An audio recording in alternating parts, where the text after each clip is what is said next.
What's going on, everybody? Welcome back for another video. Today we're going to be diving back into Resident Evil 8 DLC and just some new updates we found from an article from Dexerto. Now, these are some points we probably covered before, so just bear with me, but we always, when a new article comes out, we're going to dive into it. We're going to try to find new information, and then we're going to share our thoughts on it like we always do. I'm really excited to dive back into Resident Evil 8. It's been a minute since we've been able to find an article. Now, the one we're going to be reading today did surface February 14th on Valentine's Day, and it was written by Sam Smith, so just shout out to them. Also, I just wanted to say thank you guys for 1,000 subscribers. We are working on the giveaway, so be announcing that winner soon. And then we'll get in touch and, figure out what we're going to be giving away. Like I said, it's probably going to be some kind of peripheral, but if you have something else in mind, if you don't need a controller or something like that, then, we'll figure something else out for you, maybe a copy of Elden Ring.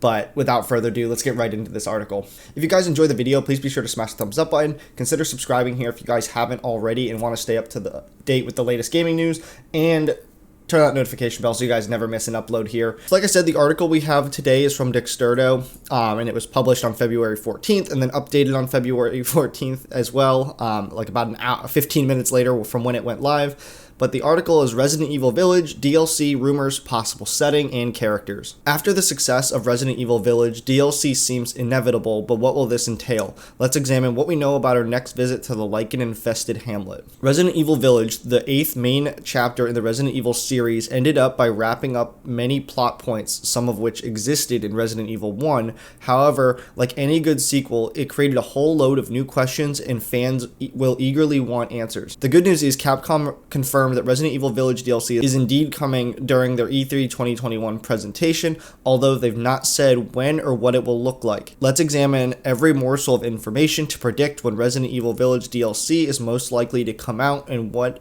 it'll end up looking like. For those who haven't played the game, the article does have a spoiler warning as it's going to talk about some endgame content, so if you have not played Resident Evil Village and you plan on playing it, here's your spoiler warning. So the latest news, it says Capcom started counting down something ominous and it could be the release date of Resident Evil Village DLC. The counter started early February 14th, 2022 and is set to expire February 21st, 2022 at 1 a.m. Eastern Time. We don't know for certain what the countdown is for Resident Evil Village DLC, but it sure fits the announcement window previously confirmed by Capcom. Now, I'm not going to read any more of the countdown because we've already got it, and it turned out to be Street Fighter 6, unfortunately. Now, it says, when will Resident Evil Village DLC release? Resident Evil 7's two major DLC packs were released roughly 1 year after the main game, therefore expect we'll see Resident Evil Village DLC released in spring 2022. World events in 2020 and 2021 may have slowed production somewhat, so it's worth bearing this in mind. However, we may get our first glimpse of RE Village DLC in early 2022. Of course, this is purely speculation, but it is reported by Famitsu and translated by Siliconera. Capcom went out of their way to remind us that Resident Evil Village DLC is coming at the turn of the new year. Therefore, we suspect an announcement is imminent, followed by a spring release, perhaps around April or May. The base game released May 7th, so a DLC a whole year later makes a lot of sense.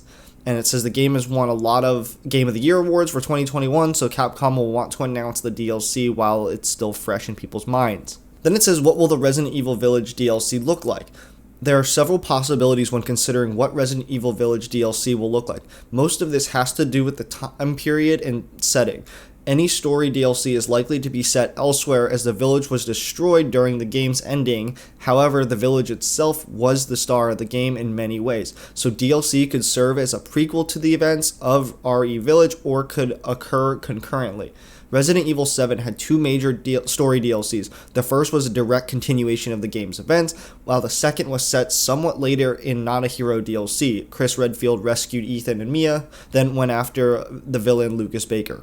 The End of Zoe DLC involved Joe Baker, Jack Baker's brother, returning to his family's home during the BSAA cleanup. Molded zombies continue to attack despite the death of Evelyn, so Joe goes on a heroic mission to rescue his niece and avoid what he thinks is still evil Umbrella Corporation. The next talking point in the article is potential RE Village DLC story characters. Resident Evil Village could do something similar. There's a range of characters the future story-based DLC chapters could follow.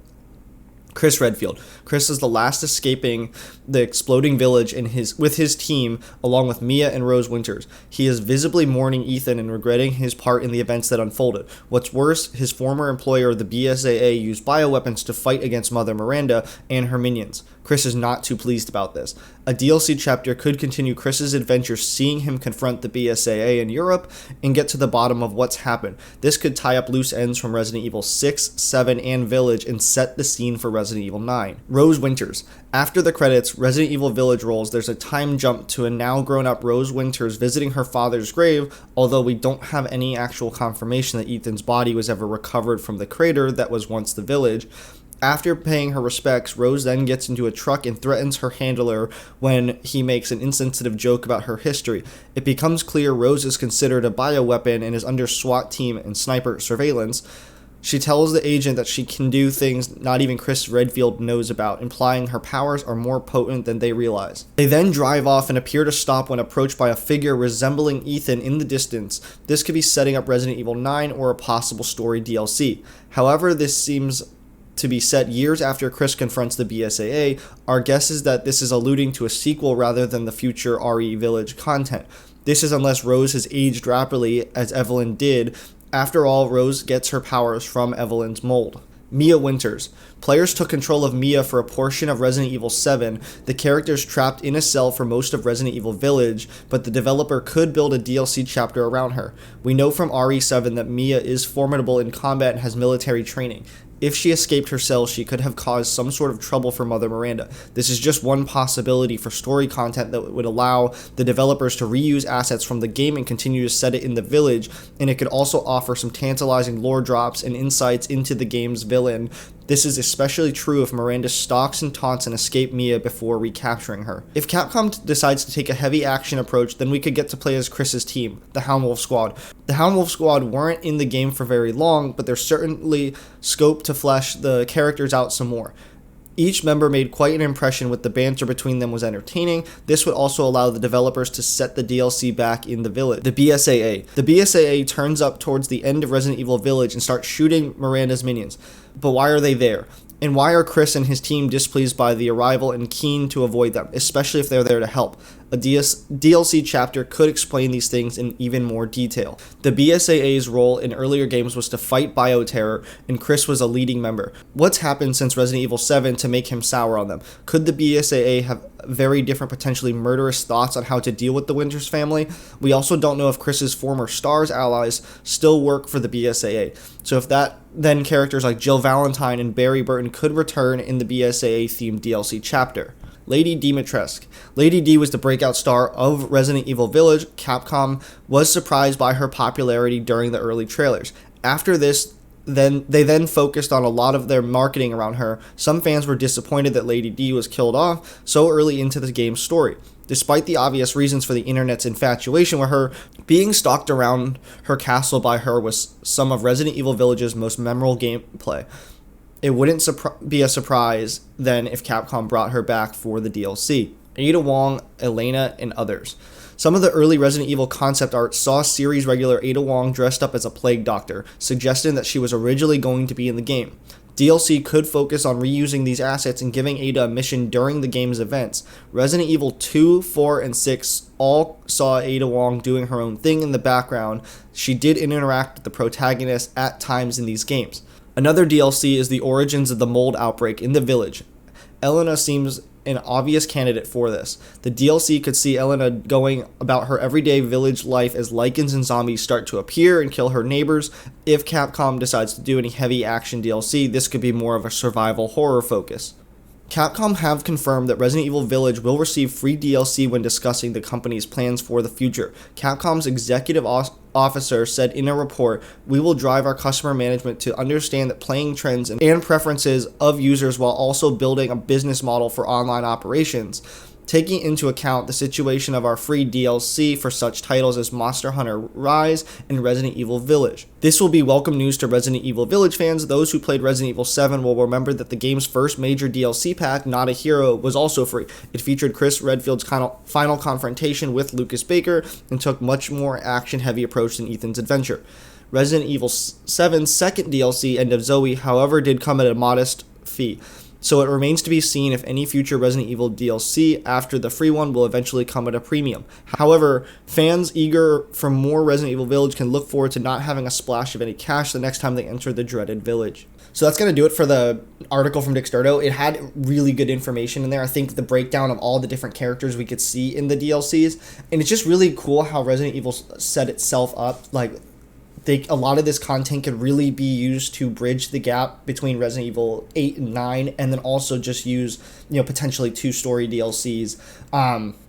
The 2 I would really like to see. I mean, I think they should do an approach of both. I think a really action heavy one, like the end of Resident Evil 8 when you played as Chris Redfield, was really fun, just to kind of like mow down the werewolves and stuff like that and kind of feel like in power for once in a Resident Evil game. But then, like they said with Elena, like the leading up of how the molded started to appear in the village and making a survival horror sense, and like really like dumbing it down where you kind of just have to find stuff and not really, you're not really on the attack, would also be a really good balance. It just creates a really good balance. But all these DLC options are great.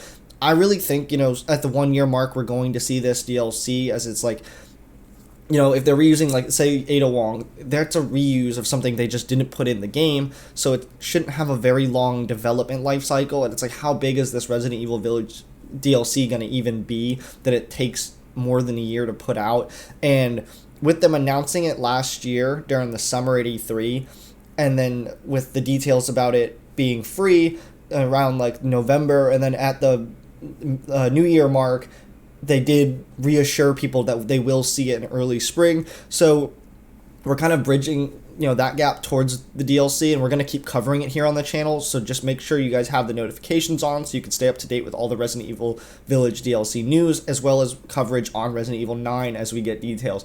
If you guys did enjoy this video, please be sure to smash the thumbs up button. Consider subscribing here if you guys do enjoy the content and want to stay up to date with all the latest gaming news and games that I enjoy. And turn on that notification bell so you guys never miss an upload. Like I said, I'll have the information out for our giveaway relatively soon. We just have to find a way to fairly pick out of the subscribers, whether it's like a wheel or a random drawing, something like that. And again, thank you guys so much for 1,000 subscribers. It really means a lot to me to be able to partner this YouTube channel and just continue to create content that I love and cover all the games that I've been enjoying as time goes on. So again, just thank you. As always, guys, my name is Ross, and I will see you guys in the next video.